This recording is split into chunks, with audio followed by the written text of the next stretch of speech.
first and Service Bus London user group. My name's Callum. I'm an architect at ASOS.com. I don't really represent and Service Bus or particular software. I'm just speaking because this is the first user group, and I'm the speaker, I guess. So I'm going to speak for a little while. I've got some slides to go through, some demos, got some code to show you, and then at the end we'll have like a Q&A session. But if you have any questions as I go through the material, please shout up. I think it's really bad if you have a question 5 minutes in and you don't get it answered until the end. So just shout up if I'm not explaining something properly or you have a question. So I'm going to talk about what's been going on at ASOS to give what I'm talking about a bit of context. I'm going to go through some of the sort of Service Bus basic principles we've established and some of the other features like sagas. Then I'm going to move into a bit more depth about some of the more interesting things. So we've been using Service Bus in conjunction with event sourcing, which has been a really interesting thing. And we've actually been using an event store as our event sourcing framework, so I'm going to talk about that for a while. I'm going to also talk about Service Bus performance and monitoring. ASOS, we work at scale, we work with quite large volumes, so we've had some interesting experiences with performance, and we do a lot with the monitoring and seeing how the system behaves in production. And off the back of all that, I have some kind of general Service Bus best practices and some lessons learned, and some things that we would want to see improved in Service Bus. So at ASOS, we have a core platform which is coming towards the end of its life. I guess most organisations get to that point at some point in their life cycles where they end up with a platform which is just kind of getting towards the end of its life. At the moment, we're in a position where we're kind of reaching the limits of the performance of the system, and we're a rapidly growing business, and we need to do something about the performance so that we can continue to grow with the business. And like all legacy systems, kind of bits of coupling and logical coupling have crept into the system, and it's some aspects of the system have become quite difficult to change. So building new features that the business want to see and don't probably take more time than they should. So we are re-platforming parts of our core systems. I'm principally involved with order processing and checkout. That's the secure program at ASOS. So we're re-platforming those, and we are also adding some major new capabilities to the platform. So just recently, the customer and profile program of work have released a load of stuff around identity. So we have stuff like social sign-on and what have you integrated with the site now. So we have made some significant gains towards this re-platforming exercise. So peak, so ASOS is a business where we have very variable amounts of demand on the system. So during sale periods or promo or in the run up to Christmas, we have very, very busy periods and then quieter periods. So one of the significant gains we've made in the last 12 months is making a big difference to the performance of the order processing system, and a key part of that has been Service Bus, so I'm going to be speaking about that a bit. So I'm going to go dive straight into a demo. And this is a very basic Service Bus solution, which is going to illustrate some of the approaches we take to building applications within Service Bus. So I'll show you the code. So what this is kind of like a mock-up of an endpoint that we have in production, which controls the buyer's remorse period when the customer makes a purchase on the site. So in case anyone's known anything about payment processing, what happens is when a customer places an order, we authorize the payment, whether that's card or PayPal or whatever, and then later on we actually bill the payment, and we wait a certain amount of time, which is called the buyer's remorse period, which is a legal requirement so that the customer can cancel their order without incurring kind of any cost. So we authorize the payment and then bill it later. And the buyer's remorse period is controlled by an in-service bus endpoint. So it effectively looks at the order, looks what the delivery type is, and then controls the buyer's remorse period accordingly. So our next day delivery orders have a shorter buyer's remorse period than standard orders, because obviously for next day delivery orders we have to get them to the warehouse that much faster. So what I have is I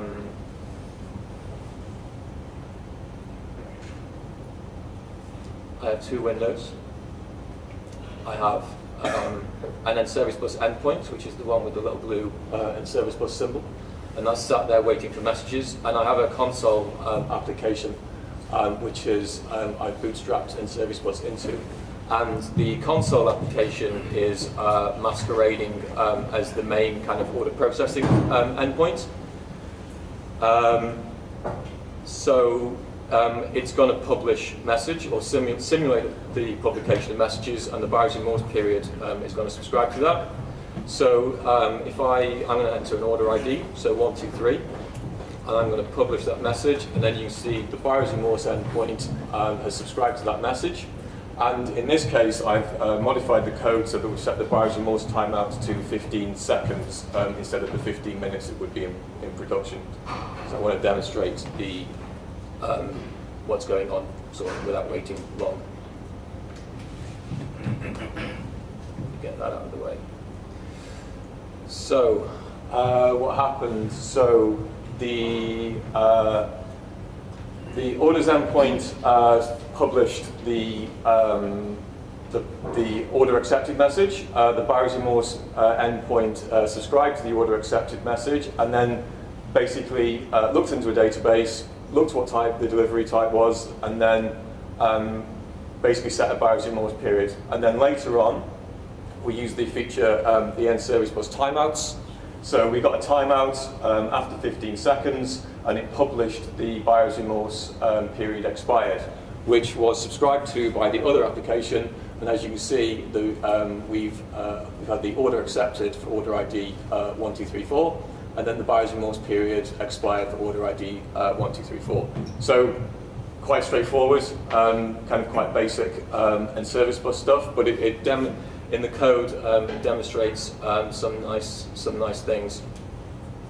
So first off, the way we work with our contracts, let me open another solution.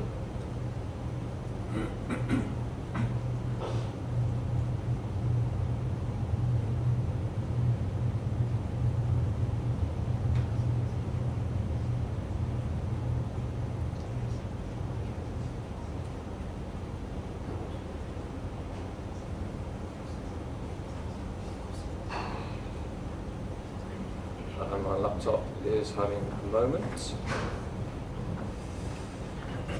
So let's have a look at the order contracts.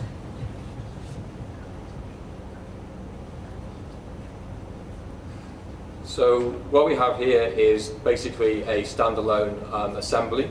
All of our contracts are held in standalone assemblies. That's so that we can basically reduce the number of binary dependencies we have between our different services and reduce the coupling of the overall system. So all of our contracts are basically plain old C# objects, POCOs. And you can see we have a number of classes in here which represent the different messages. So we have some commands and we have some events, and they're around accepting orders or and cancelling orders. And there are a couple of interesting conventions. So firstly, you'll see that all of the, let's open one up. So we have order accepted. So this has some basically the key piece of data is the order ID. There is also a customer ID, and the rest of the information is basically just auditing information. So the timestamps, message IDs, things like that.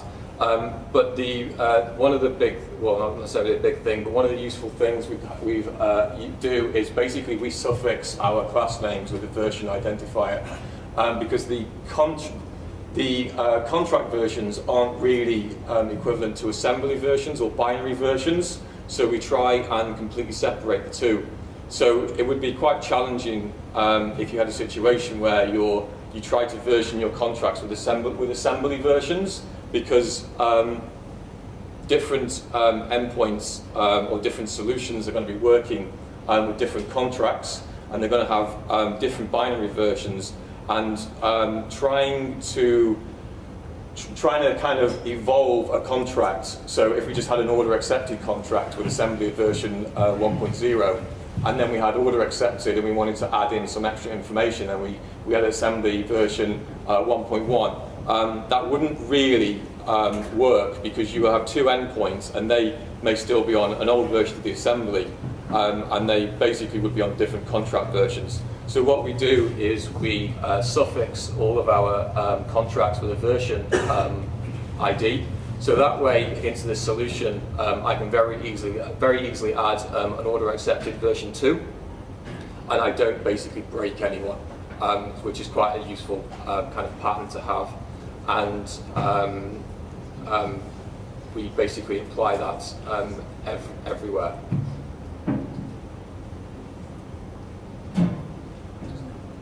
One other pattern in this is something that I picked up from something Greg Young was basically talked about in one of his presentations, is although we have the version suffix in for the class, we also put our contracts under a version folder. And the reason for that is that once you publish your V1 contracts, it's very easy to lock them down in source control by making that V1 folder read-only, and then no one can accidentally change any contracts through just like a fat finger or a bad merge or something like that. Basically, once your contracts are published, then you lock them down in source control, and like that's it forever. Is the theory.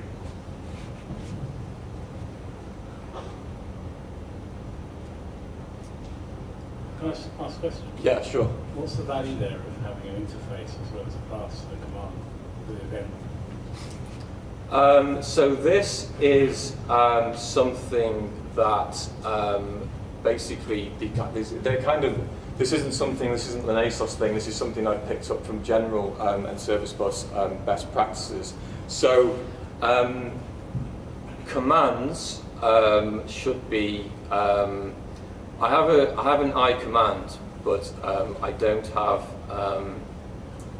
an I place order command.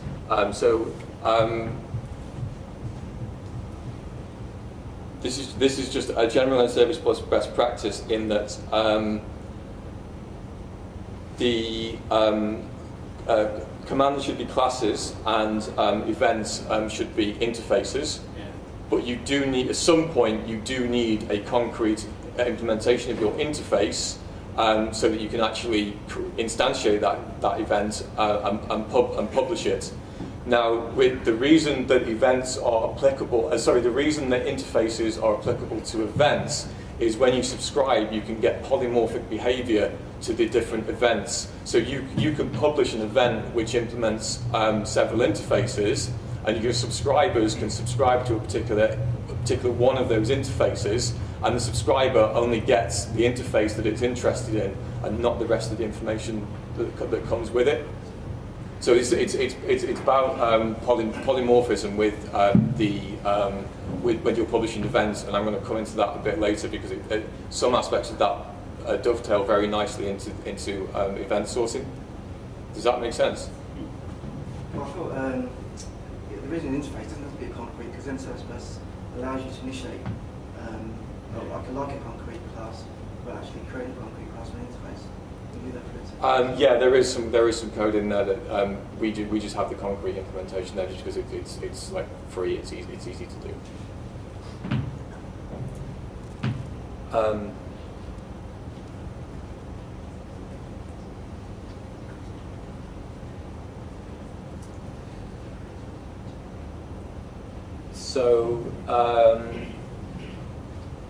So we have the like the testing console. So the other thing is we try to work with sort of endpoints in isolation, so a single endpoint per solution, and develop that accordingly. And one of the patterns we've generally ended up with is to have like a testing console in each solution, so that you can test against. You can actually exchange messages with your endpoint and do some basic integration testing. So this testing console is actually is masquerading as the ASOS order endpoint. So we've kind of fixed the endpoint name so that when the buyer's remorse endpoint sends out his subscription, he thinks he's sending the subscription out to the actual orders endpoint. We don't have to mess around with the config, so we can almost fool the buyer's remorse endpoint that we have a real orders endpoint, and then publish events accordingly. And we have we also try to keep our solutions as small as possible. So this, I said, this is kind of like a mock-up of the buyer's remorse endpoint, but being really honest, the code is not actually that much different from the production code. So we have the order accepted handler, which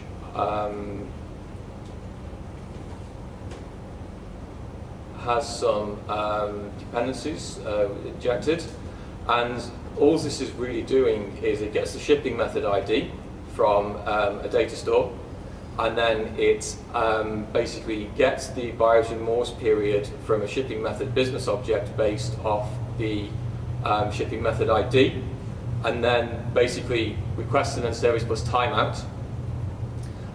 The end service bus timeout comes back to the timeout handler, and then all this handler does is then publish a buyer's remorse period expired. And this bit of the code was literally cut and pasted from the production solution in source control. That's all it does. And then the only real complexity is in the shipping method data store, which for the purposes of this demo, I just hardwired some IDs in with some some order IDs with some shipping method IDs. And then there is the shipping method business object, which is basically just has some hard-coded values. Now, in the real solution, the data store goes and looks at things in the database, and the shipping method business object derives the buyer's remorse time, the buyer's remorse timeout in from a configuration file, and that is literally as complicated as it gets. So we try and keep our solutions very small, very simple, and moving towards kind of more of the microservices approach, which is becoming popular. So, for example, I kind of get a little bit frustrated when I open a solution and you kind of see this sort of thing, where you have a solution with lots and lots of layers. You have like a data access layer, a domain layer, and entities and DTOs and mappers and services within the service. And I kind of think that a lot of that stuff is not really, it's kind of like abstraction upon abstraction, and this sort of stuff isn't really adding a lot of business value. I mean, we do these things with the best intentions to make our solutions sort of flexible, and we can adapt them to future needs. But I think in the vast majority of cases, this sort of approach just isn't warranted. And if we contrast this with the kind of the buyer's remorse service, it's very, very simple. It's an end service bus endpoint, and then there is one other assembly which has a bit of data access code in it and a bit of business logic, and there's no kind of shipping method repository and a shipping method DTO and a mapper for the DTO to the domain objects. It's just not really necessary.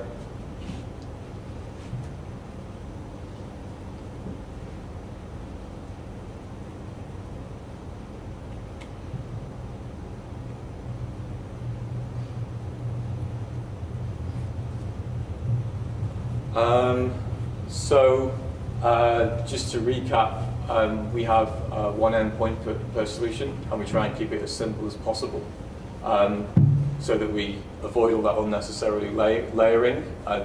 If we define our solutions correctly, we can make them targeted towards a particular problem domain and evolve more towards a microservices approach. And then that allows us to develop our endpoints in isolation, which gives us for a nice developer experience. And the other thing that is key is the use of the unobtrusive messages for in service bus, so that you don't have to implement or inherit from the in service bus interfaces for your messages. If you start to implement and service bus interfaces in your message contracts, then what you do is you start to couple all of your applications to the exact same version of and service bus, which is not a good place to be in, because you want your different services to evolve independently.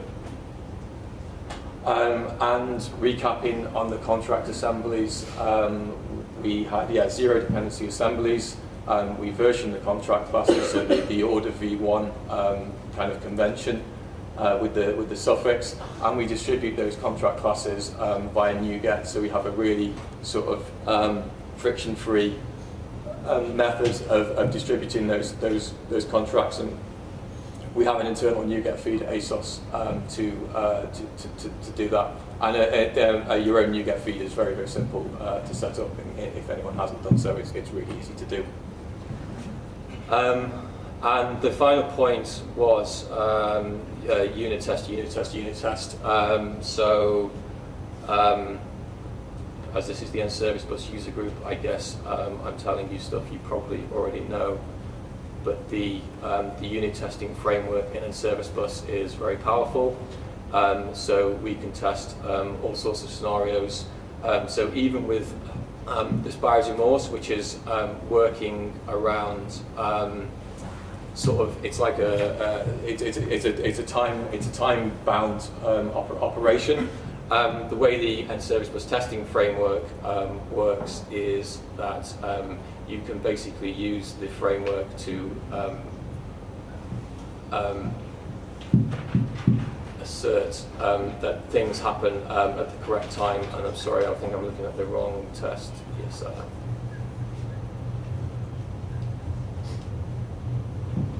So here on the order accepted handler, I can set up a bunch of mocks, and when the order is accepted, I can expect that a buyer's remorse timeout is deferred for a specific period of time, and that is a really, really powerful sort of testing mechanism. The N-Service Bus testing framework is very, very good.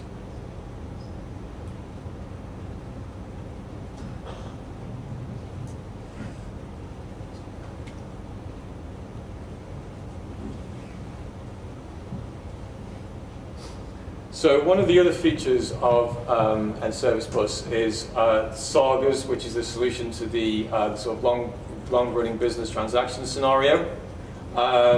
It's quite an elegant solution. I really like them. I've put them into production at previous jobs. They are highly testable. There's a very good testing framework, like there is with what we saw with the message handlers a moment ago. So we do really like them, but we don't actually use them that much at ASOS. There is basically an alternative approach. We can achieve kind of exactly the same as sagas and a whole bunch more if you use event sourcing in conjunction with end service bus, and I have a demo for that as well.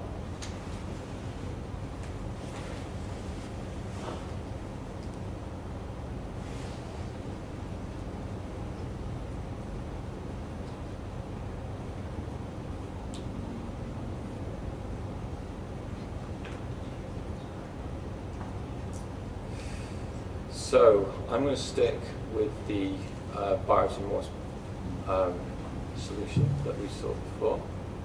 Stop with the bugger for a moment. Oops.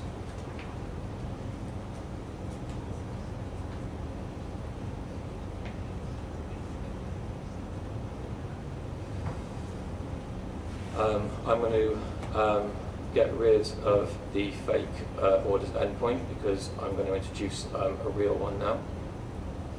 So the testing console I don't want to start. And I'm going to open the endpoint.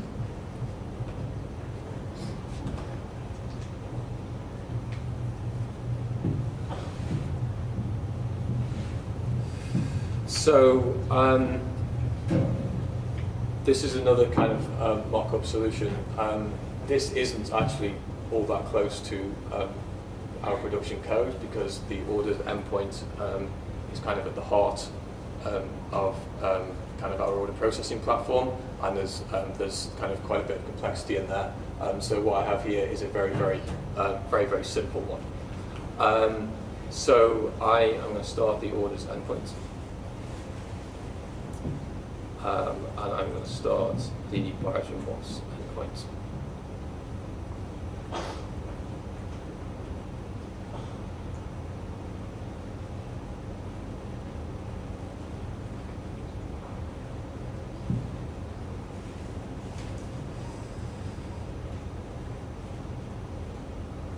So I'm going to place an order. Say 1, 2, 3, 4. Use 1, 2, 3, 4. So that's placed an order, and the buyers and Morse. But what I'm going to do is I'm going to cancel this order if I'm quick enough. Okay. And then the buyers and Morse period should expire in a moment. So, similar thing as before, but we've added an extra moving part. So the buyers and Morse period endpoint has behaved exactly as before, and we've introduced this orders endpoint. And you can see from the output, we placed the order, we cancelled the order, and then the buyers and Morse period expired. Now that kind of whole process has to be managed. These events have to be aggregated and acted upon accordingly. So if the cancel order command had come in after the buyers and Morse period has expired, the command would be rejected because it's an invalid operation. Now, what we have to make this work is we have. So I have a testing console again from where I sent the commands, but I have my orders endpoint, and in these. So let's have a look at place order. So some debug messages, and then I'm doing some kind of more interesting stuff. So we create an iOrder, which is basically an interface to an aggregate. I'll come back to that in a second. We have a domain repository, which is basically an abstraction over the event store. So what we do is we basically create an order aggregate based off the order ID, and then we look to see if this order exists in the event store by looking through the domain repository, and if it exists, we load it. And then what we do is we call a method on the aggregate to do whatever the current business operation is. Because this is the place order handler, we're calling the place operation on the aggregate because we're trying to place an order. So what we have is we have this iOrder, which has a number of methods and properties, and we have an implementation. And this implementation is inheriting from this aggregate object, which I'm going to come back to. And in this order aggregate, we have a whole bunch of business logic. There are some properties which basically reflect the current state of the order, whether the order's been accepted, whether it's been cancelled, whether the buyer's remorse period has expired, etc., and the order items.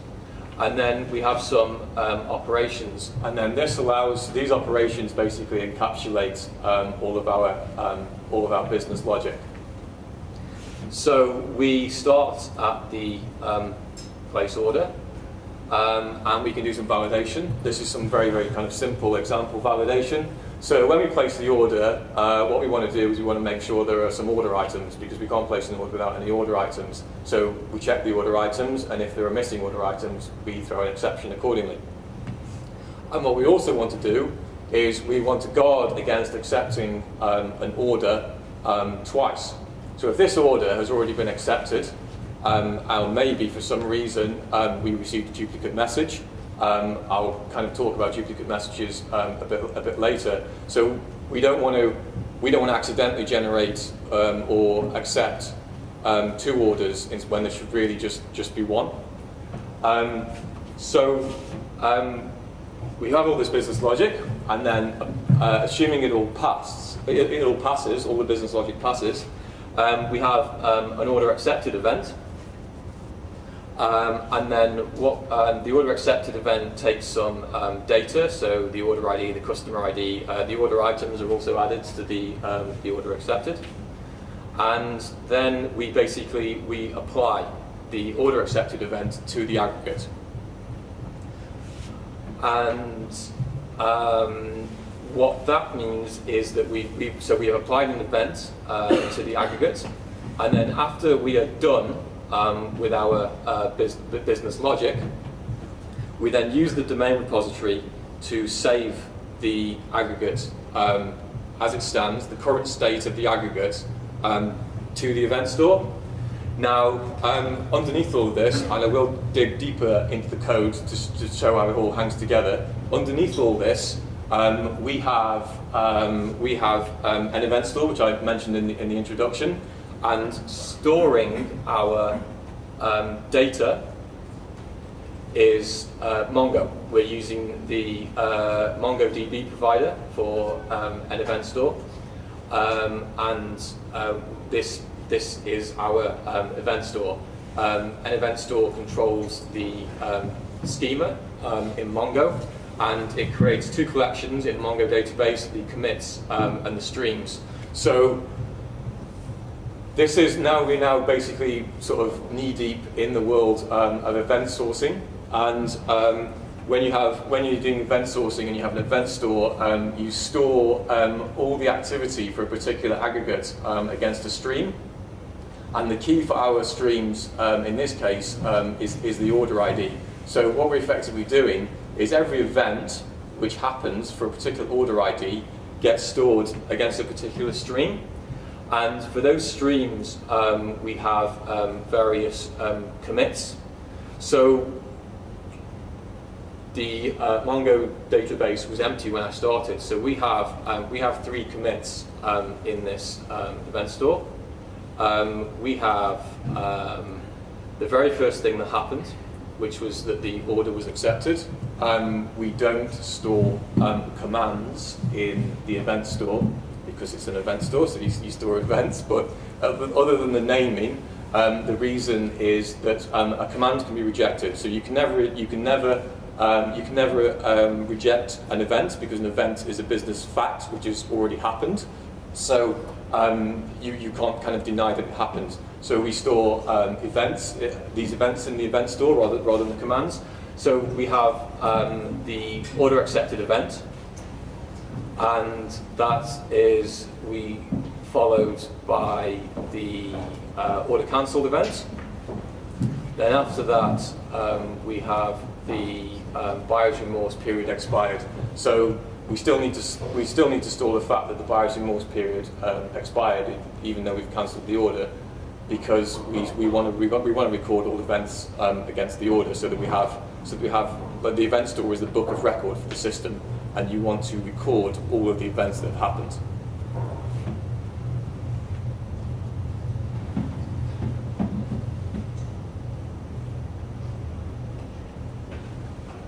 So,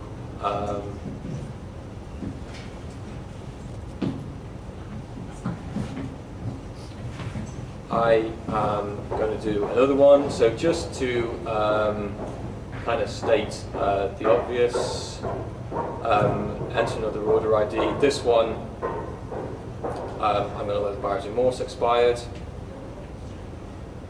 which you should do in 15 seconds.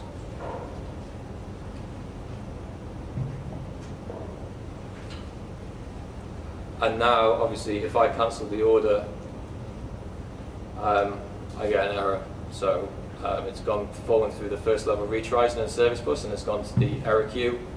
And the exception will be, so I tried to cancel the order, and there was a buyer's remorse period expired exception, which is exactly what you would expect to see, given that our place order aggregate. So in the cancel logic, we have some clauses. So we can't cancel something which hasn't been accepted. So that's the first guard. And then if the buyer's remorse has expired, we throw a buyer's remorse exception. And then if all that's okay, again we're applying an order cancelled event, and that event will eventually be persisted to the event store.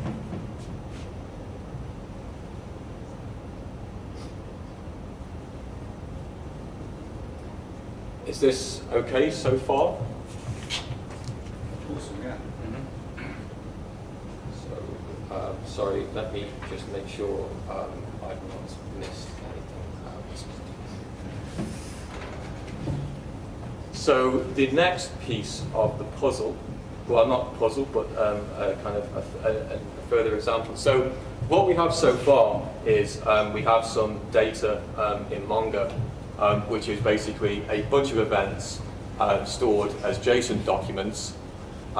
That's not really very readable. I mean, you can read it. You could query this database, because obviously the event store queries database, and you could pull out all the data, but it's not in a very kind of consumable state. Although this is the book of record for the system. This is every single event which has happened to an order. So we also need this data available in a way that we can consume in other applications. Perhaps a web page needs to show or list some orders, or we want to run a report or something like that. So we need to get this data out. So I have a third solution. Let me get my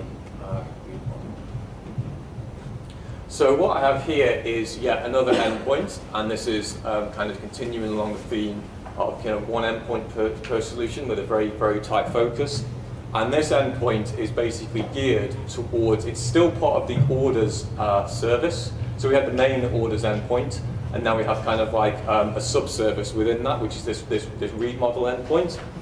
Now, what this is going to do is this is going to subscribe to events and generate some data for us in a consumable format. So I'm going to start this up, and the endpoint is going to subscribe to some events.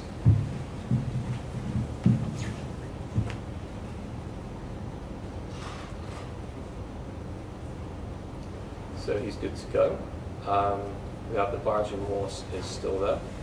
And we have the main orders endpoint, which is still there with that error from before. And we have this testing console. So what I'm going to do is I'm going to just bear in mind that we've only just started this endpoint. So all of the data that's already been through the system, this guy has effectively missed. Missed because we hadn't set the subscriptions, so the messages weren't sent to the queue, so he's not got any of this data so far. So I'm going to place an order again, and just to make sure I don't get any conflicts, I'm going to choose a different order ID. I'm going to place the order, and then I am going to cancel the order. So same as before, it was placed and cancelled, and the buyer's remorse period should come through. I'm just going to wait for that to complete. Okay, the buyer's remorse period has expired, so that's kind of, with respect to this very, very simple example, that's kind of like the end of the workflow. But we had this this new endpoint, the read model endpoint, and we've written some stuff out to the console. So what's happened here is we've picked up that an order has been accepted for order ID 4567, and order ID 4567 has been written to the read model database. So in addition to Mongo, what we also have is SQL Server, and I have this ASOS orders read model database, and in here, I need to reconnect, is some data, and some of that data was from when I was testing my demo earlier on. But you can see at the bottom we have order ID 4567 and 2 rows. And one thing I perhaps didn't show was in the console, I'll show you very, very quickly, in the test console, which I was using to send those commands, I've just hard-coded some data.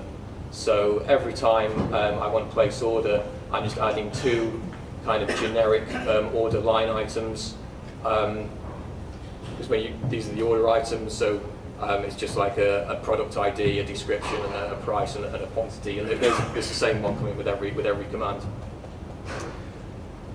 So so that's basically my order line items, and what I've done here is I've purposely written the data out into a denormalized form, so it's just a flat kind of highly queryable data set for orders. So if you want to build a report or a view off this data, you can do very, very easily. One thing I didn't include in this is that I've not. You probably would also want an order status, right? Whether the order has been placed, cancelled, or whatever. What I did have in was that this read model endpoint is subscribing to order accepted and order cancelled. It's just the order cancelled handler doesn't do anything. You would probably add a column to the table and have a status indicator for the order. So my read model solution is, so I have order accepted,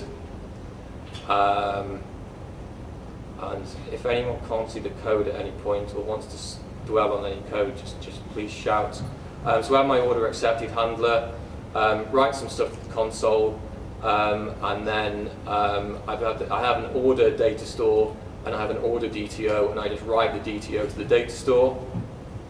And in my other assembly, again, I have a very simple order data store, and I'm purposely avoiding the whole thing around kind of mappers and repositories and all of that. And I just have a very, very simple data access layer. I've actually used Dapper.net. We use Dapper.net quite a lot at ASOS. I think it was originally written by the guys behind Stack Overflow. It's really good. It's kind of not very. A lot of the ORMs, like the Entity Framework and Hibernate, they come with quite a lot of overhead and bloat. Which is, I mean, sometimes they do have their purposes, but often you can write a very simple, lightweight data access layer with Dapper and achieve kind of everything you need to achieve. So we have this very simple data access logic, and all we're actually doing in this case is writing the order DTO to the database using the Dapper API, and it writes the data to the database. So what we've kind of ended up with is we're using event sourcing, which controls our business logic and kind of the state of an order and what actions that we can perform on an order in respect to its current state. And we also then have this read model concept, so that we can still provide data about the orders. Now, we're kind of quite heavily now into sort of CQRS territory. sort of command query responsibility segregation. So we kind of have the aggregates and the event store for the write concerns, and then we have this side of things for the read concerns and providing a data set which people can query.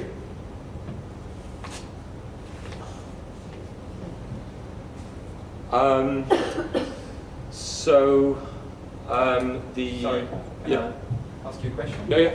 So if you like create a new read model and basically you want to replay all your events, so basically you're creating a whole new read model, do you just publish all your events on the end service bus?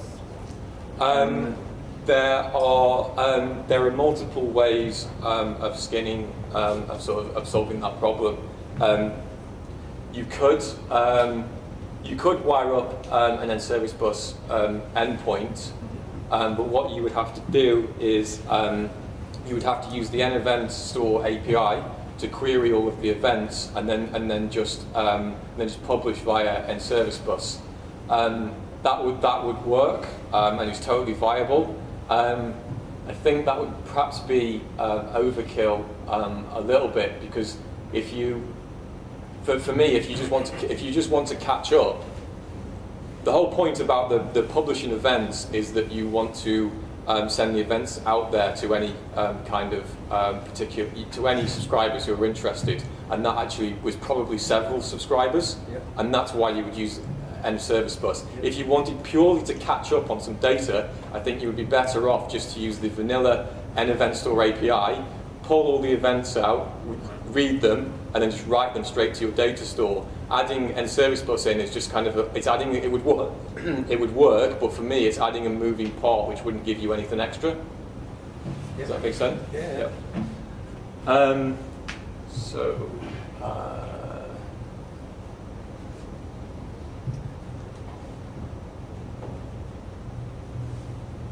So I am going to very quickly show you some more code.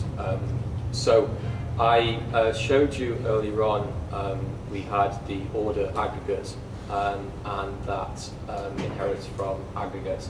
So what I've done is I've pulled some code out into another sample solution, and I just called this ASOS framework.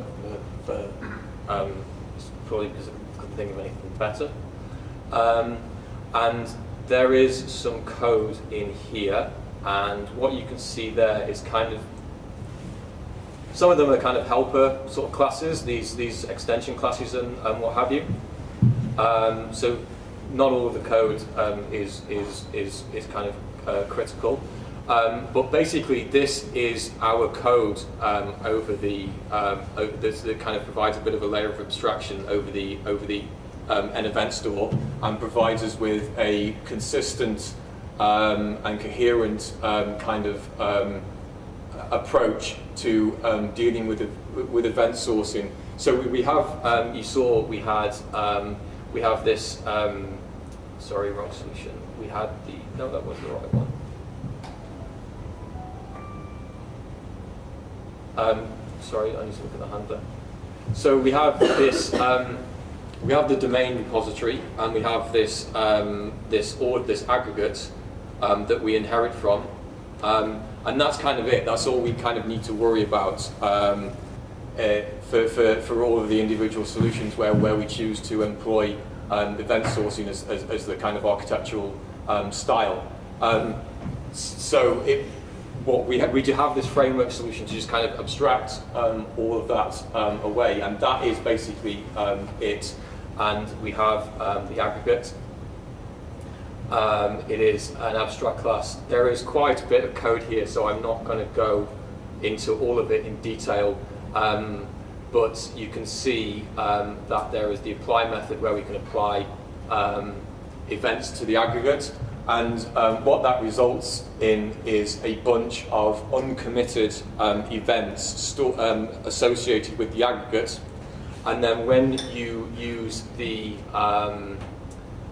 domain repository to save the aggregate, the domain repository basically examines the aggregate for uncommitted events and then commits them to the event store, and they ultimately end up stored in Mongo, obviously.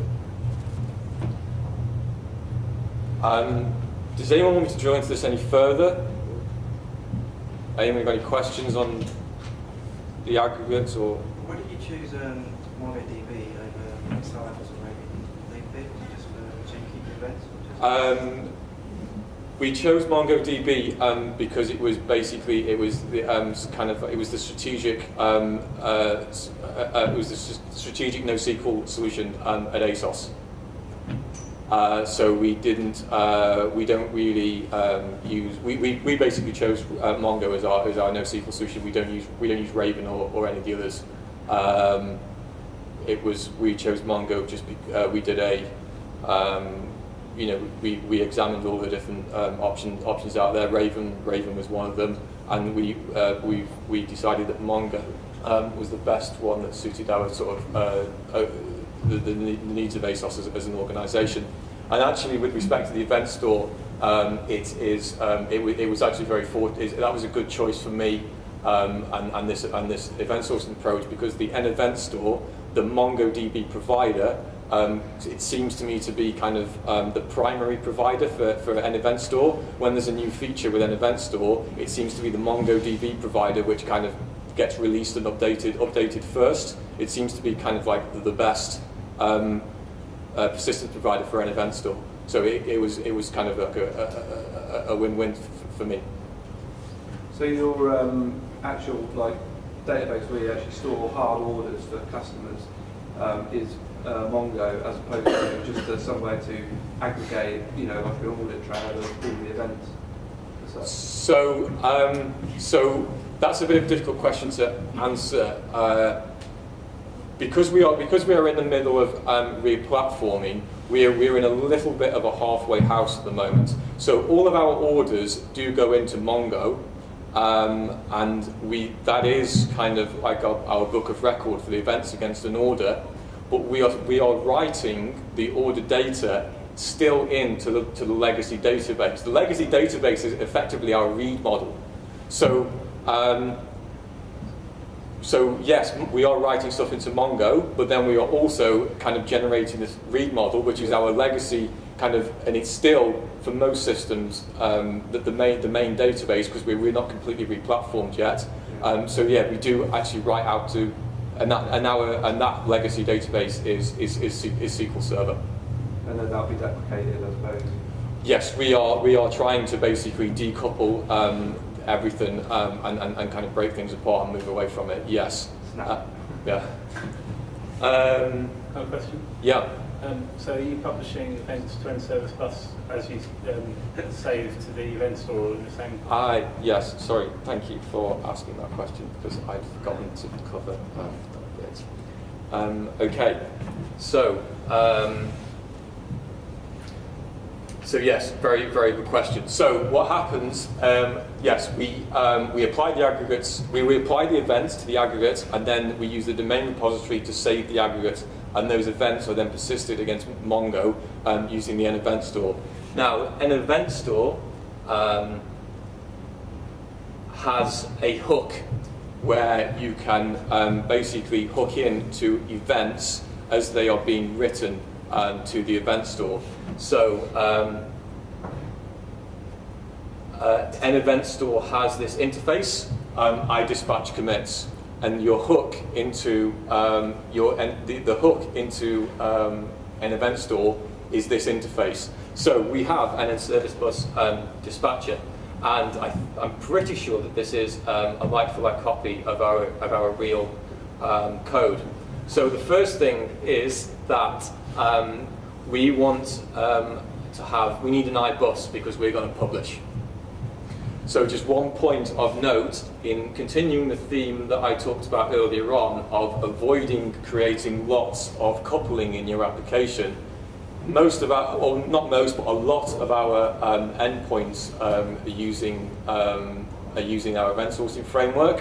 What I don't want to do is couple the dispatcher to a particular version of End-Service Bus, because then the same thing with the contracts, you've then coupled all of your endpoints to the same version of End Service Bus, and no one can kind of really evolve independently, and maybe one team want to go to End Service Bus 5 because there's a new feature that they need, but another team are on 4 and they're not planning to release anytime soon because they're working on other things. And so what I've done here is a little bit of a hack in that I just pass in a dynamic, and the dynamic needs to be iBus.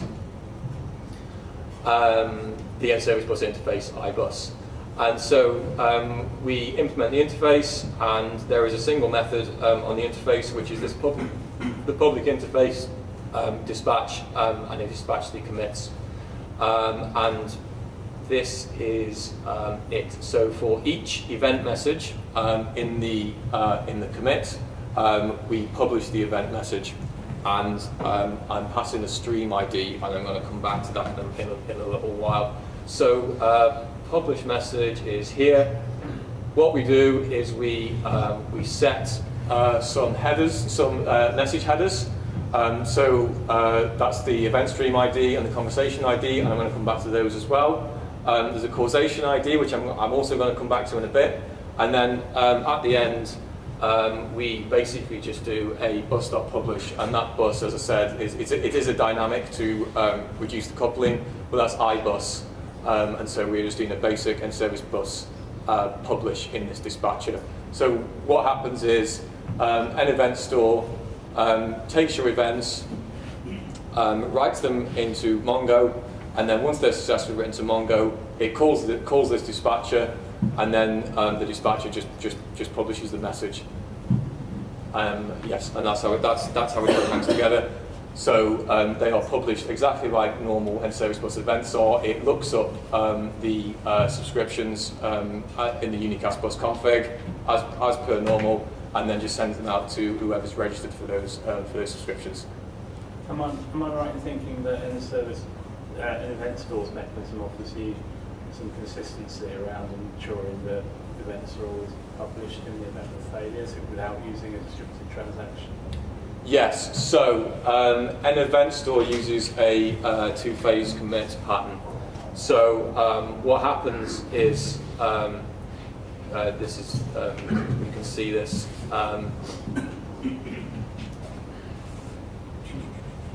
So there is this column in End Service Bus, dispatched.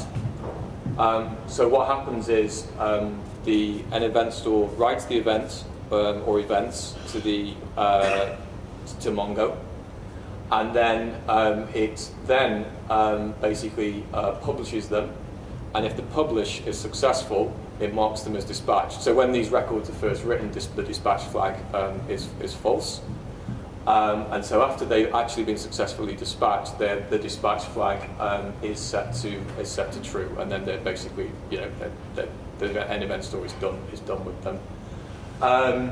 If there is a problem on this topic, if there is a problem dispatching, they will remain as false. And what happens is when the end event store process starts up, it looks in the database for any undispatched events or any undispatched commits, and if it finds any on startup, it dispatches them there and then. So if there is a problem dispatching the event, there may be a delay. If there's a problem dispatching the event the first time, then there may be a delay to the message getting dispatched, because it depends when the process next starts up, but it looks for any undispatched events.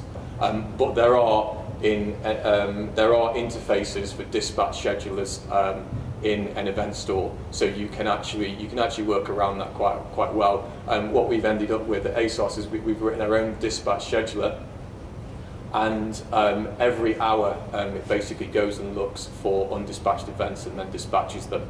The reason it's an hour is because we're actually using on the program of work in which I'm working, we're using MSMQ across the board. There has to be a serious problem for a publish with MSMQ to fail, because MSMQ uses store and forward, so the process is basically writing to the queue on local disk, and then it gets forwarded on. So if you can't publish the event, that means the local disk has to be unavailable, and if the local disk isn't available, then you can't even be where you are. So our events are almost guaranteed to get published, and if there is some really, really freaky thing that happens one time in a million, then I'll just wait an hour for it to get published, and I'll just accept that as a trade-off. And another reason behind this is that if you are aggressively looking for undispatched events, two processes might both find the same event, and they both try and dispatch the event at the same time if you're aggressively looking for undispatched events, because the process writes the events to Mongo, then does the dispatch, and then marks them as dispatched. So there is a pause between the record being written to Mongo and it being marked as dispatched. So if you're aggressively looking for undispatched events, you will end up just dispatching duplicates. And you'll get a lot of duplicate messages through your system. And that's actually a scenario we had when we were figuring all this out. We were in a scenario where we were getting quite a few duplicate messages flowing through the system, and so we kind of dialed things back, looked for undispatched events far less aggressively, and basically the problem is solved, and we don't get many duplicates now at all. But I mean, I'm going to speak a little bit more in a little while. You should be designing messages that are idempotent anyway, so you shouldn't really care about duplicates if you get a few of them. A lot is a problem because you're putting extra load on the system unnecessarily.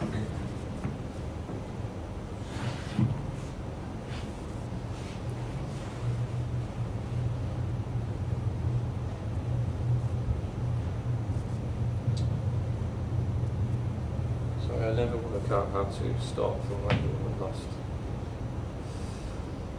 So, and service bus with event sourcing. So, event sourcing is more complex than Sagas. Not massively more complicated if you can get into the situation like we are, where your event sourcing stuff is kind of baked into a framework, and you can just inherit from an aggregate and use the domain repository interface. Then it's fairly easy to wire up. But let's not kid ourselves. There are a few moving parts, so there is some added complexity over the built-in Sagas, but it does come with big benefits. So one of the ones is that event sourcing.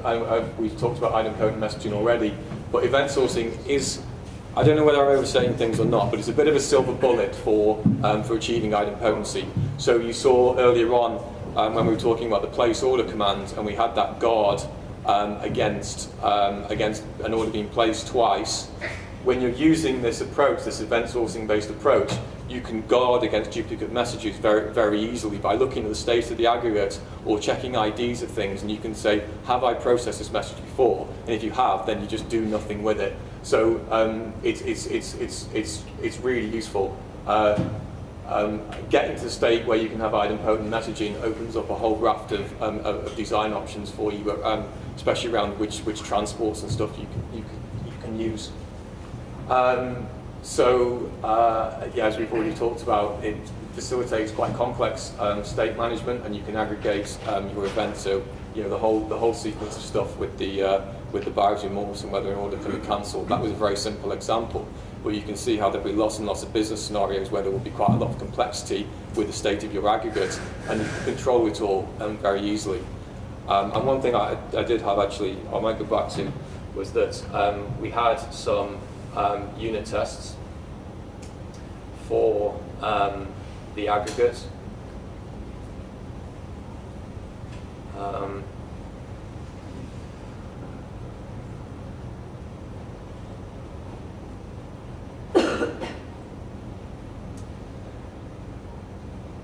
So that's a very simple test. When a valid place order is handled, then the order is accepted. That's about validating whether there are any items. So here, I can unit test my aggregates very easily. So this is testing the scenario where if a cancel order command is handled before the aggregate, then the order is cancelled. So when you get to the state where you have these aggregates, your unit testing story becomes very easy as well. So that's another big win. You can, you have these aggregates with interfaces, and you can test them very, very effectively, just using the basic end unit stuff that we all know and love.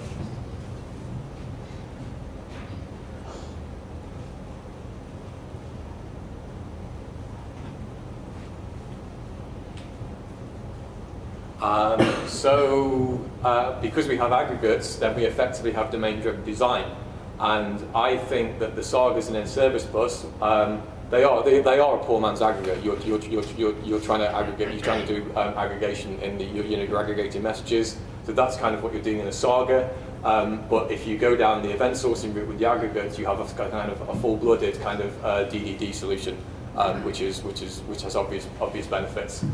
And as I talked about earlier on with the read models, it enables the CQRS style approaches where we have the write concerns go via the event store, and then we can have a read model off the back of that, and it's all driven by end service bus driving the pub sub stuff. So one thing I didn't actually talk about was so the other thing that happens is this starts to this adds a different dimension to the contracts piece. So before, in the buyer's remorse demo, we had a very simple contract for the order accepted in buyer's remorse, and it was just basically an exchange of order IDs. I've accepted this order with this ID. The buyer's remorse has expired for this order with an order ID. You don't really need any more data than that, because the different services own their respective data. The delivery service owns the shipping method, so it can work out what the buyer's remorse period is. All it needs is an order ID to get there. So they're nicely decoupled. However, when when a command comes in and you accept that command, place order, if you publish an event which says order accepted, which only has the order ID in, then you've actually lost all of the data which was in the command, because in the command is all the customer ID and the order items and stuff like that. So what we have is we have an additional flavor to contracts. We have a convention where we have so we have order contracts, which I showed you before.